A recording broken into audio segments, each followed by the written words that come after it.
கோபமா? எனக்கு கோபம் வருமா? வாய்ப்பே இல்லை. இப்படிதான் நம்ம நிறைய பேர் நினைச்சிட்டு இருக்கோம், எனக்கு கோபமே வராதுன்ட்டு. ஆனா கோபத்துடைய நிறைய உருவங்கள் இருக்கு. வெவ்வேறு விதமாக வெவ்வேறு நேரங்கள்ல நாம நம்மளுடைய ரியாக்ஷன்ஸை காமிச்சிட்டு இருக்கோம். அதுவும் நமக்குள்ளாக வேலை செய்யுது. ஆனா நாம என்ன நினைச்சிட்டு இருப்போம்னா, இது கோபம் கிடையாதுன்னு நினைச்சிட்டு இருப்போம். இது போலதான் இந்த கோபம்ங்கிற ஒரு சக்தி, ஒரு ஆற்றல். அந்த ஆற்றல் வெவ்வேறு விதமாக வேலை செய்யுது. என்ன கோபப்படுமான்னு கேட்டோம். கோபம் ஒரு சக்தின்னு சொல்றோம்.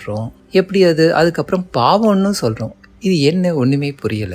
இது என்ன செய்யணும்? நாம அமைதியாக இருந்து கோபத்தை அமைதியில பார்த்தோம்னா கோபத்துடைய வெவ்வேறு உருவங்கள் தெரியும். அது பாவமா இல்ல அது ஆற்றலா? அப்படியே அது ஆற்றலா இருந்தா எப்படி அதை சரியாக பயன்படுத்திக்க முடியுங்கிறது நமக்கு தெரியும். பார்க்கலாம். நாம மௌனமாக இருந்து மௌனத்தின் வழியாக அது எப்படியெல்லாம் உருவெடுக்குதுங்கிறத நாம இந்த வாரம் பார்க்கலாம்.